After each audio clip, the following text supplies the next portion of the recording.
Okay, we are going to talk about probability and odds today. Today's lesson is an introduction to probability. So what is it? What are we going to use it for? What are some terms and definitions that you need to know for probability and odds? So today is kind of like the basic. Tomorrow we'll get into some more complicated concepts that involve probability. So reminder again before we start, your tests from yesterday are graded. That was the last test for this semester, okay? So I will print grade sheets for you as soon as Adams is done and I grade his.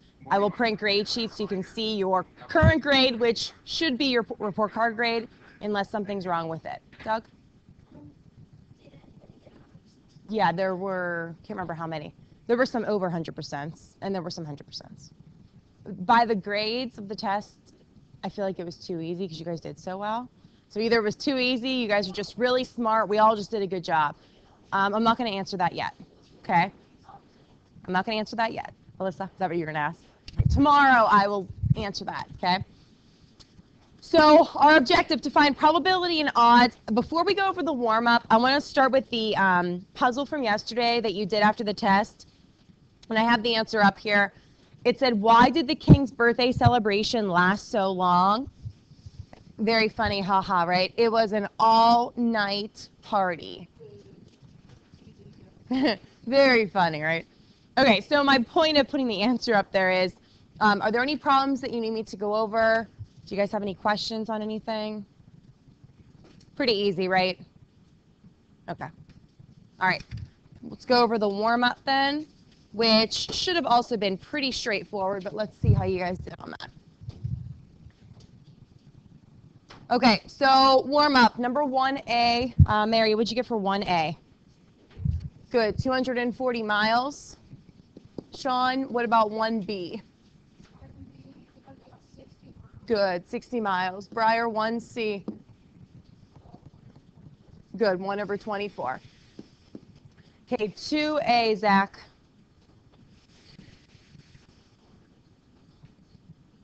What did you get for the answer? Okay, I just didn't hear you. So 8/16, which reduces to 1/2. Okay. Emma M, letter B. Good. Jeremy, letter C. Say that again. No, not 3/8. 3 something. Emma H. Okay. Justin? Good. 3/5. That one's kind of tricky. 1 is neither prime nor composite because 1 is 1. By definition, prime is the only factors are 1 in itself. But by definition, 1 is neither prime nor composite. Charles, so like prime numbers, it's any number greater than 1 for prime that the only factors are 1 in itself. For composite, any number greater than 1 where it has more than one set of factors. So it's just 1 is just neither. Unfortunately, that poor number 1, right? Mary? Positive, right. We're just working with positives. Yeah. We'll get into that today. Okay, what about letter D? Doug? No? Alyssa? No? Charles? Good, 3/5. Charles, can you tell us the factors of 12? Yep.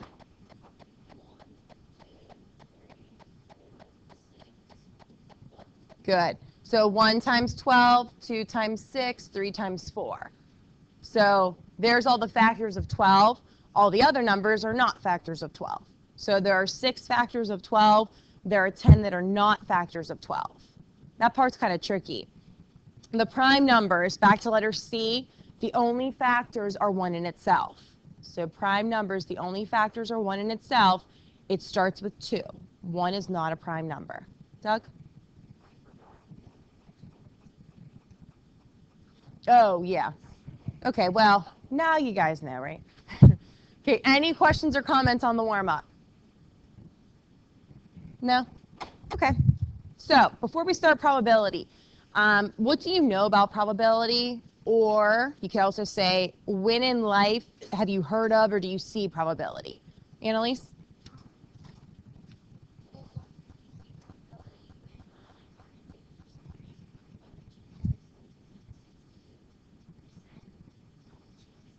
Good. So like the weather people this morning, they said, you know, there's a 70% chance we're going to get 1 to 2 inches of snow tomorrow.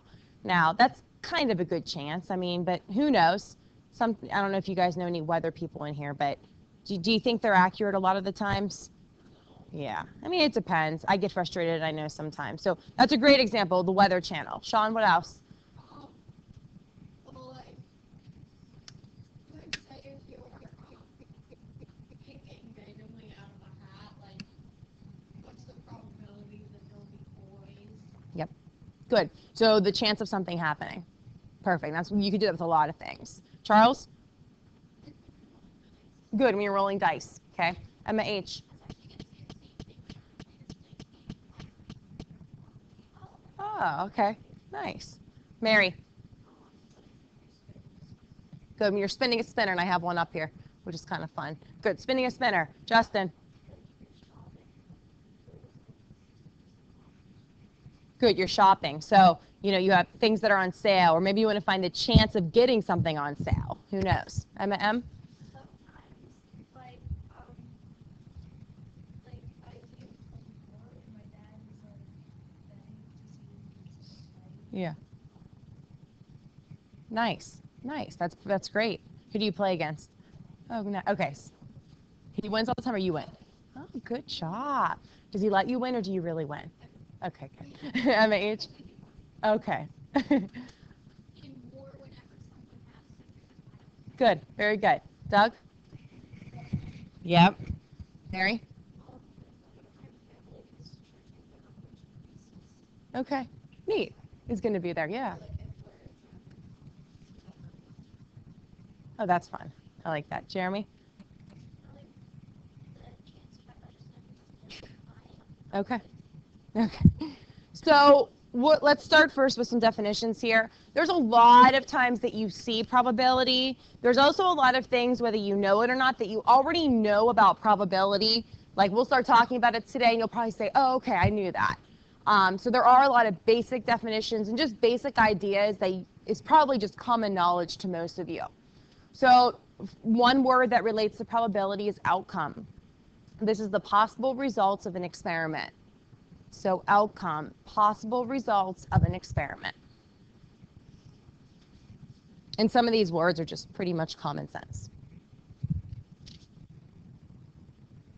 We'll talk about outcome in some of these problems, like what could happen, okay? What could be a result? That's very different than what do we want the result to be, okay? So we'll talk about that. Okay, event, an outcome or a collection of outcomes. An outcome or a collection of outcomes.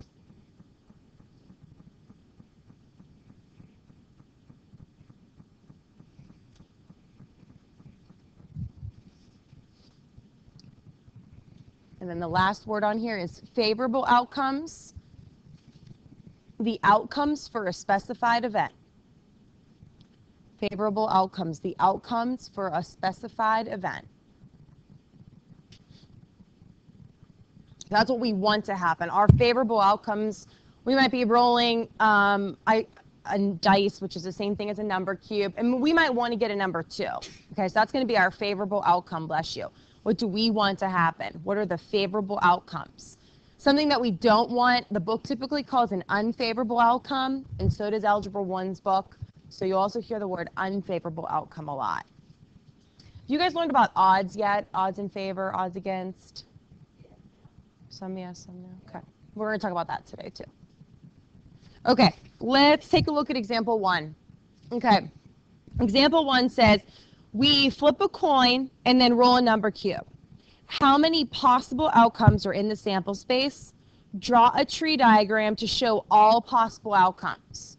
Okay, so if we flip a coin, okay, we want to see what happens. How many outcomes, how many possibilities do we have for flipping that coin? Briar? Good, what are they?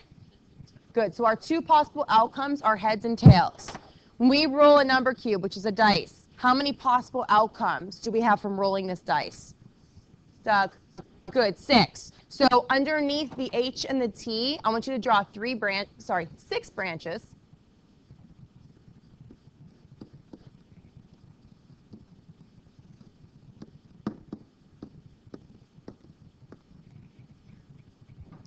Anyone know what this is called, what I just drew? Charles? Yes. I'm getting there. So you're right. This is a tree diagram. One thing your book wants you to learn is one way to figure out how many possible outcomes there are is to draw a tree diagram. You're labeling all the options. So one option is to get heads and a number 1. Heads and a number 2 is another option. Heads with a number 3 is another option. We could keep going. Tails with a number 6. Tails with a number 5. Those are 2 other options. There are 12 possible outcomes. Okay. Now, as Charles said, and what I prefer is to just multiply them together, but you have to understand where those numbers are coming from. When you multiply them together, it's called the multiplication counting principle. You take the number of options there are for the first item, which is a coin, times the number of outcomes or possibilities that there are for the second item, which is a number cube. 2 times 6 is 12. So again, this is called the multiplication counting principle. We're going to do a lot more with this tomorrow. I prefer this way, but you don't have to do it this way. You can make a tree diagram if that's what you like. Briar?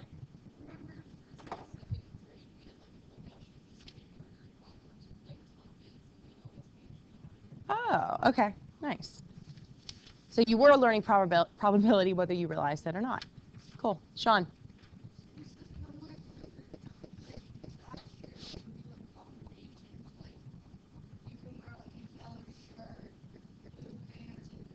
Yes. Yeah, I would like to teach you guys combinations and permutations too, which is kind of like that. That's more of an Algebra 1 topic, but if we have time, I'd like to show you guys that. Very similar to that. Doug? Hold on, we're getting there. Yeah, I mean, if there was, let's just say this was some object that had 3 options. Based on this, you would just maybe do A, B, C, and then there would be 6 lines going off the third one. Okay. Oh, same thing. You'd multiply them all together, or your tree diagrams would just be bigger. Okay, we're going to get some more options, but it's definitely possible. This is a very basic, just a simple example. Okay, we have a couple more definitions, and then I want to get into some more problems. So just basic probability, okay, basic probability of an event is the measure of the likelihood that the event will occur. A measure of the likelihood that an event will occur.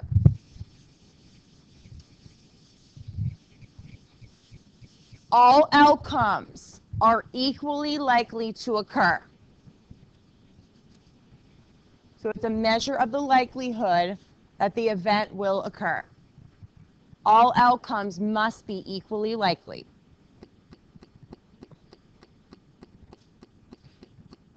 So does anyone know what 2 numbers probability always has to be between? Anyone know what 2 numbers probability always has to be between? Doug, what do you think? Nope. Charles? And? Nope. Nope. Probability is always between 0 and Briar? Nope. Annalise? Yep. Okay, probability can be written as a decimal, fraction, or a percent. Okay, so it can be written as a decimal, fraction, or a percent. On the number line, I want you to go from 0 to 1. Probability is always going to be between 0 and 1. Yeah, that's okay. Don't worry about it. So 3 ways to write probability: as a decimal, fraction, or a percent. Most commonly, you'll see it as a percentage, especially when you're learning it. Always between 0 and 1. So if they told us there's a 99% chance that we're going to get a foot of snow tomorrow, is that a good or bad chance? Doug? Yeah, very good chance it's going to happen. Okay. What does it mean if the Weather Channel says there's a 50% chance tomorrow of sun? What does that mean, Briar? Yeah. So what do you expect? If they say 50%, how do we know it's going to happen, Charles? Yeah. I agree. That's why I brought it up. I feel like they just say that sometimes, and I could be wrong. I never went to school for that. When they are not sure. 50% chance it's going to be sunny. 50% chance it's going to rain. Who knows, right? Okay, that always drives me crazy. Justin?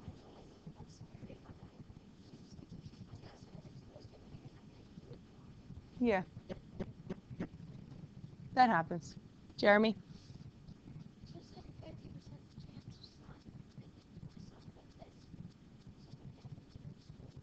Yeah. Zach? Then it's not going to rain.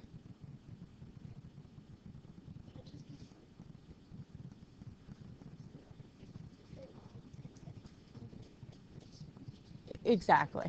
You're right. Exactly. That's why we brought that up. Emma M?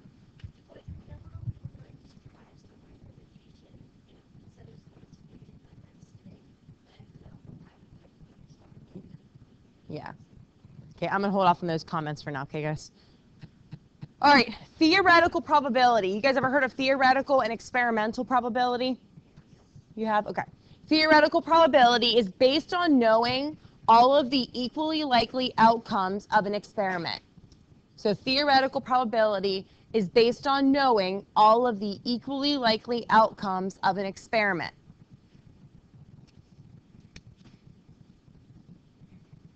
So what I always say is theoretical probability is what should happen. So let's say I had to stay at my meeting all morning today at the senior high. And when you guys came in, the warm-up on the board said, use the quarter on your desk and flip it all class, record your results. Not only would you be very angry with me, but my point of saying this, and maybe it would be fun, what should happen? If I left a quarter on your desk and I just told you, all right, I'm going to be at that meeting, we're not going to learn today, and I told you to flip it all class, what's the theoretical probability? What should happen? Annalise, what should happen? Okay, but what should, yeah, but what's the theoretical probability of that event? Donatus? No. Sean? Good. The theoretical probability is 50% of the time your coin's going to land on heads, 50% of the time it's going to land on tails. Is that actually going to happen? Probably not. It could, of course, but in theory, the theoretical probability is that 50% of the time it should land on heads, 50%, do your test, 50% of the time it should land on tails, okay? That's what should happen. What about rolling a six-sided dice, okay, or a die to be proper here? What's the theoretical probability of that die landing on a number 3? And you could be flipping that thing all class. What's the theoretical probability of it landing on a 3? Zach? Good, 1 out of 6. There's 1 3 on the number cube, okay, and it should land on each number equally. That's the definition of probability. All outcomes are equally likely. So 1/6 of the time, it should land on every number. Mary, question?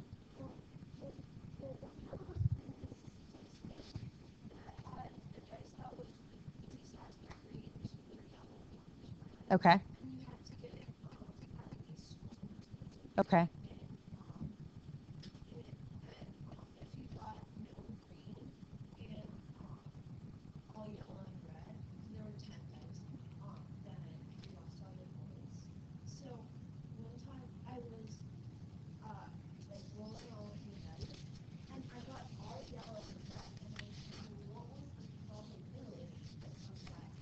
Yeah, we're going to do things like that, so hold that thought. That's actually an interesting one because, like you said, Mary, the sides are not all equally distributed. You know what I mean? There's different numbers of each color. Correct. You could think of it that way. But we're going to definitely get to problems like that. Charles? Yes, you may. Okay, so of course you know the second one's going to be experimental probability. Okay? So experimental probability is based on repeated trials of an experiment. So this would be, and maybe we should try that tomorrow. Maybe all class, like for an hour, we'll just flip a coin. And that, I'm kidding. And, and that would be the experimental probability. What happened based on your experiment? After you're flipping that coin all class, what was your experiment results?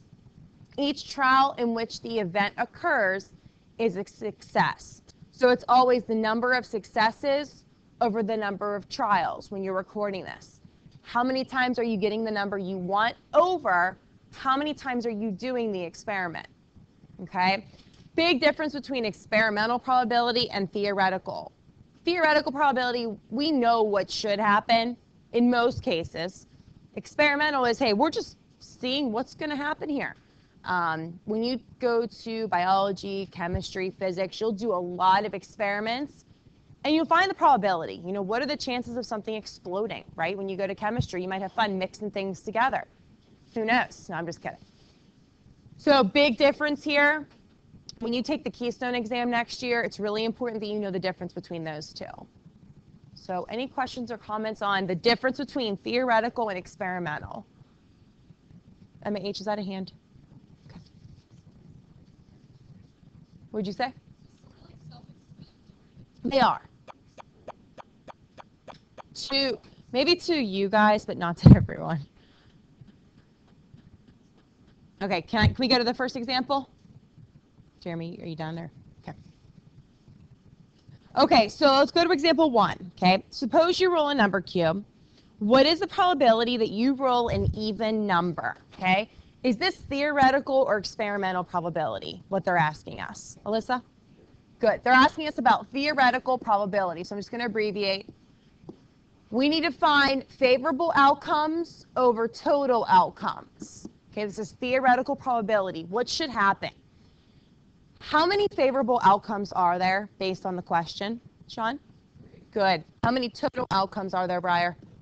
Good. There's 3 even numbers on a number cube. When they say number cube, they mean a die, a 6-sided die. The reason they use number cube is you're really not supposed to talk about gambling in school, so they use the word number cube as opposed to die or dice. Okay? So they just, who knows?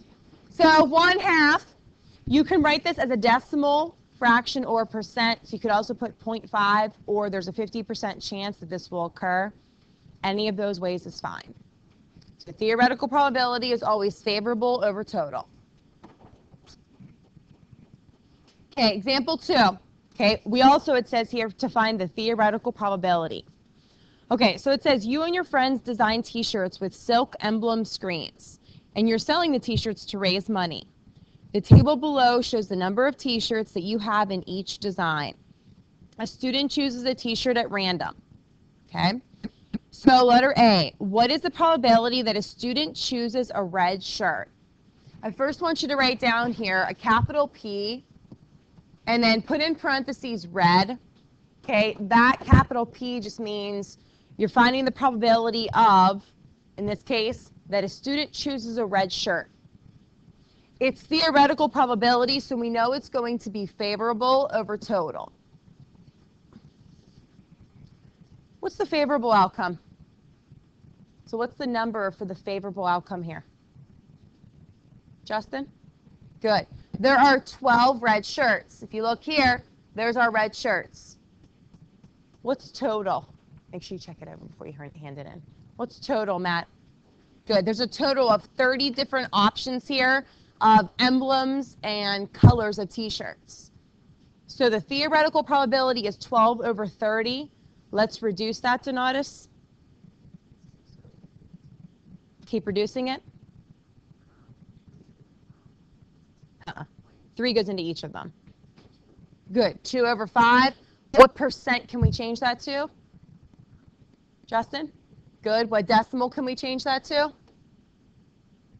Alyssa? Good. 0.4, just for practice. So 2/5, 40%, or 0.4. That is the theoretical probability of choosing a red shirt, but we don't care about the emblems. So just choosing a red shirt. Mary? Long division. What I do is in my head, I change this to something over 10, which in this case it's 4 over 10. And then I convert it to a percent. Okay, you could also use your calculator and do 2 divided by 5, you get 0.4. Move the decimal point over 2 places to the right, you get 40%. Do you want me to write that up here to show you? You sure? Okay. Anyone else? 4%. So if the decimal was 0.04, that's what you're asking me, right? You would move the decimal point to the right 2 places, so it would be 4%. Yes. Yes. So yeah. So if you write that as a fraction without simplifying, it's 4 over 100. Does that help a little? Okay. Chapter 7 is all about percents, so we're going to get to all that next chapter. Okay, letter B. What is the probability that a student chooses a shirt with a gold emblem? So probability of gold emblem.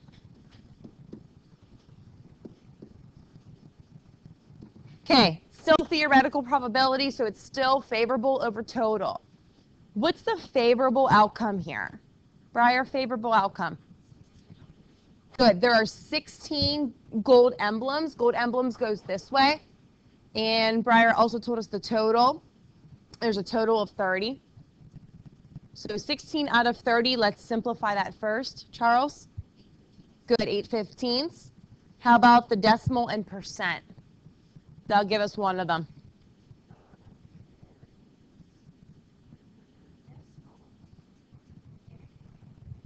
Mary? Good, 53.3 repeating percent. What's the decimal, Sean? Good, 0.53 repeating. Any of those answers is fine. I typically leave it as a fraction. I just think it's easier, but whatever you prefer, okay? Bless you. Yeah. Yeah. Questions on using theoretical probability, which is what should happen. Annalise? Theoretical probability, yes. Yep. Experimental is always number of successes over number of trials. So how many times you get what you want over how many times you do it. Yeah, same thing, just different wording. You're exactly right. Okay, so let's go to example 3 on the next page. Okay, we're going to do 2 examples with experimental probability. All right, so example 3 says, a miniature golf course offers a free game to golfers who make a hole-in-one on the last hole. Last week, 44 out of 256 golfers made a hole-in-one on the last hole. Find the experimental probability that a golfer makes a hole-in-one on the last hole. Why is this experimental probability? Why? Zach, why is it experimental probability? Yeah. It's based on what the golfers already did. It's not what should happen. It's based on what they are actually doing or what they have already done. So experimental probability, okay, it's always number of successes over number of trials, which, yes, as Charles brought up, is basically the same thing as finding theoretical probability favorable over total, okay? So how many successes are there? How many trials are there? Alyssa? Good, 44 over 256. And these ones are pretty basic. If you're done, you can put it on my desk. Okay, thank you. And then you can join us, page 20 in the notes. So let's simplify this first, and then we'll change it to a decimal and a percent. So what is this simplified? And don't forget, you can use your calculator if you don't want to do it in your head. Charles, what'd you get? Good, 11 over 64. Let's change it to a percent or a decimal, whichever one you want to do first. Mary? Good, 17.19%. Decimal, Sean? I'm going to round it to 1.9 just because after the 8 is a 7 and a 5. So I'm just going to round this to a 9. Okay. Doug, question? Well, you can use your calculator. You don't have to do it in your head. Long division. Long division. Okay, I want you guys, Annalise.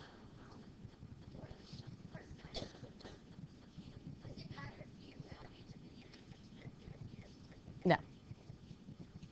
Okay, I want you guys to try example 4. Okay, try example 4. That one's a little different.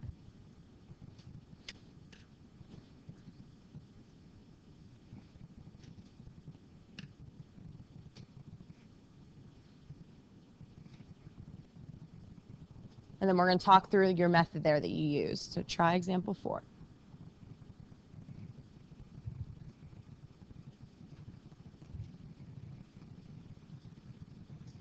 Good job.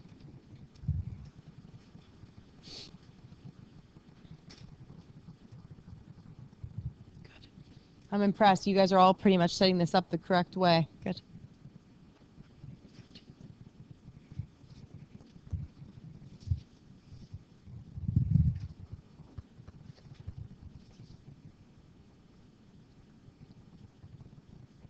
All right, anyone explain how they set it up?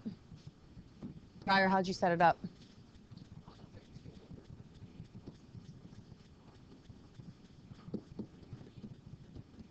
Awesome. Okay, raise your hand if you used a proportion. Yeah, I saw that on most of your papers. Awesome. Even if you did it in your head or just using the calculator, you definitely should use a proportion on here, which is why we talk about ratios and proportions before we get to probability. So whenever you solve this, okay, what do you get for x? How many free throws do you make? Annalise? Good. We get x is equal to 48 free throws using cross products. Pretty easy, right? Questions on that? You guys like this chapter, huh? Easy. Okay, good. All right, last thing we have to talk about are odds in favor and odds against. So right underneath that problem, it already has the definition typed for you. So let me just read this and then we'll talk about it. So it says the odds of an event compare the number of favorable and unfavorable outcomes when all outcomes are equally likely. How is odds different than probability? Just regular probability. So how is odds of an event different than theoretical and experimental probability? Emma, what do you think? Good. Who has favorable to who has unfavorable? Annalise?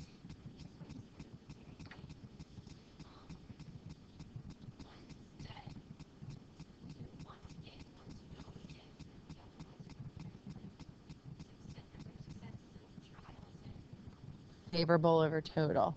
Good. So what's the biggest thing that, and Annalise said it, I just want someone else to say it again. What's the biggest thing odds of an event doesn't have, but theoretical and experimental probability do have, or they do use? Sean? Good.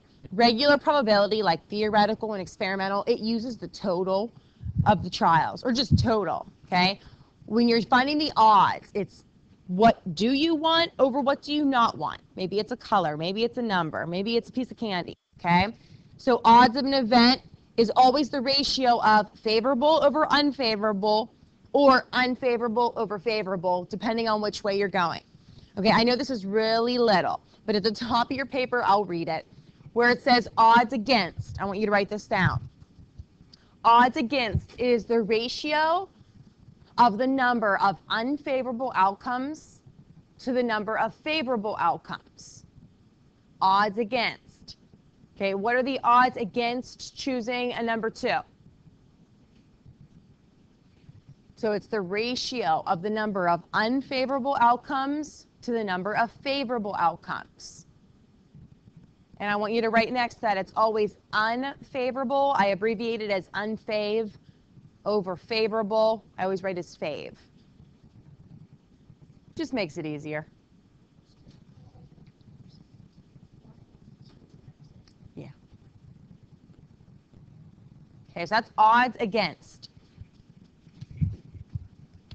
Odds in favor is just the opposite. So if you want to abbreviate this, you may. The ratio of the number of favorable outcomes to the number of unfavorable outcomes. Odds in favor is always favorable over unfavorable. And then I have in green. No, I'd rather you not write that. Doug, make sure you raise your hand, okay? And then in green, or where I have in green, I want you guys to write odds never uses total. So never use the total with odds.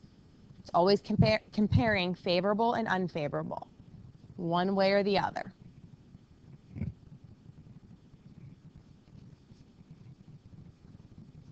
You'll hear odds a lot with people trying to gamble with sports, horse races. You'll hear a lot about what are the odds.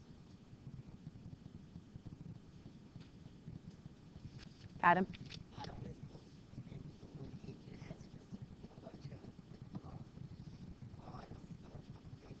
Oh, nice. Oh, that's cool. If you remember, bring that in. I want to see that. That's cool. I mean, I wouldn't want that to happen, but that's cool that they have all the odds in there. A meteor. That's pretty funny. All right, let's do some examples. I'll come back to your other comments, guys. Okay, so example. Suppose you randomly choose a number between 1 and 20. There's a random number generator on your calculator. I'll show you at some point. So if we use that, which we don't have time now, but I will show you eventually. Letter A asks us, what are the odds in favor of choosing a prime number? If it's in favor, it's always favorable over unfavorable. In other words, how many numbers are prime over how many numbers are not prime? Anyone want to list the prime numbers from 1 through 20 for us? Annalise, go ahead.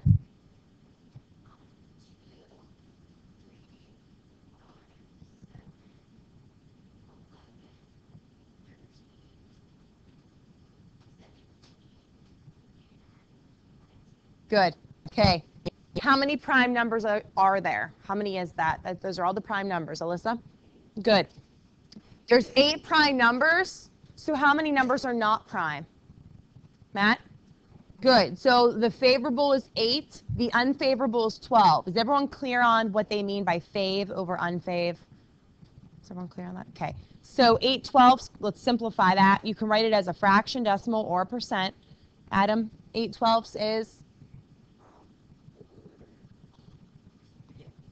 4/6, which is good, 2/3.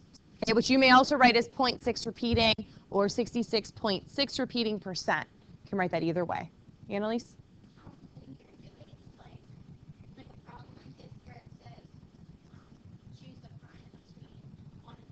Yep. No. Prime numbers is an integer by definition, greater than 1. Emma? Okay, hold on. Let's hold off on no comments. Okay, go ahead. Okay, go ahead. Okay, good job, Emma.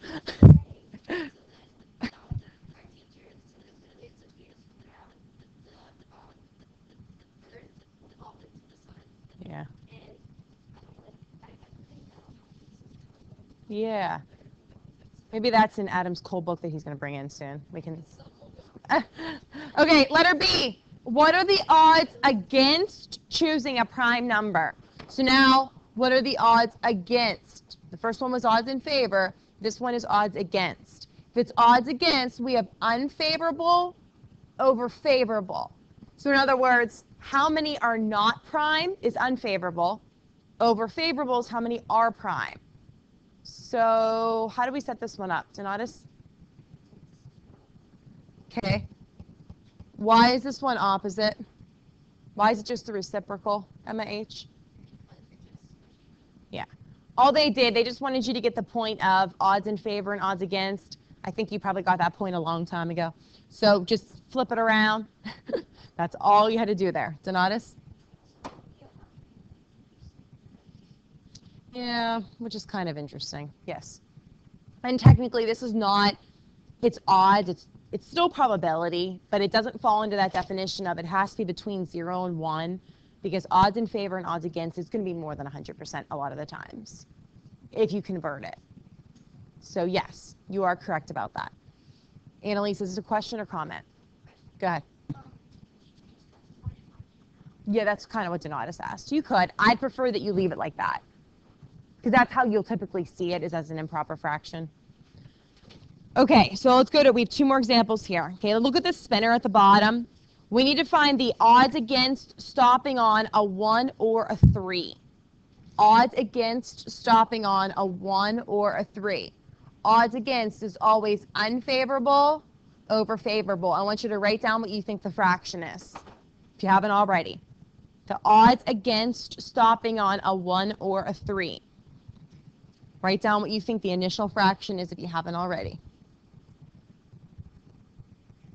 Try that again.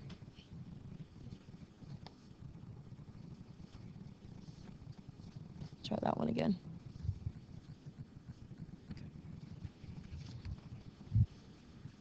Good. Man, you guys are good at this. Try that again. Try that again. Good. Okay, how many numbers are not a 1 or a 3? Emma M? Good. Briar, how many numbers are a 1 or a 3? Good. So 6 over 2, which is 3 over 1. Odds against, okay? How many numbers are not a 1 or a 3 over how many numbers are a 1 over a 3? Second one, what are the odds in favor of stopping on a multiple of 4? So odds in favor, favorable over unfavorable. How many numbers on the spinner are multiples of 4? Sean? Good. How many numbers are not multiples of 4? Matt? Good. Which reduces to 1/3. Annalise?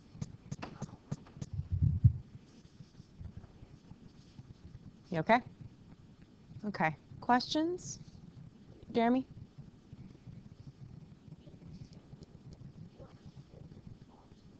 Yep. So like 4, 8, 12, 16, 20, 24, 28. So multiple, not factors. You're thinking of factors. Doug? Yeah, those are neat. Okay, any questions on odds or probability? All right, let me explain homework. Okay, you guys seem like you did really well with this, like better than last year. Not you last year, the students I had last year. Okay, practice 6.7. You're going to do all, which is just 1 to 14. Yep. And then also page 90 in your homework packet.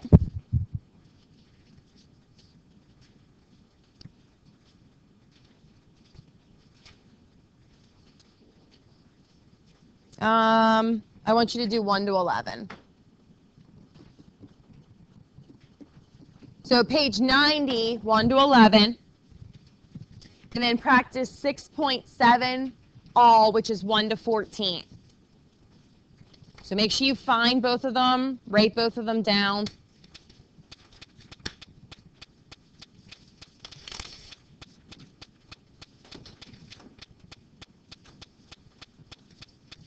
Any questions on what you guys are doing? I don't think there's really anything I have to explain there. It's very straightforward like the notes were.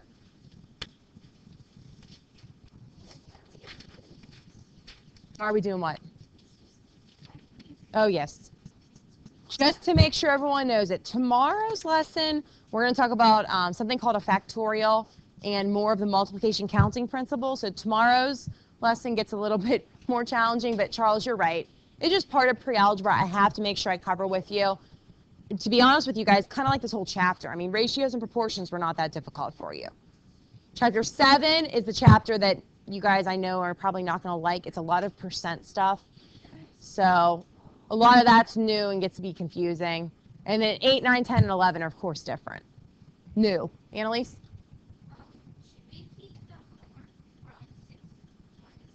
Yeah, don't throw any of that out until we clean out our binder for each chapter. Yeah. Justin?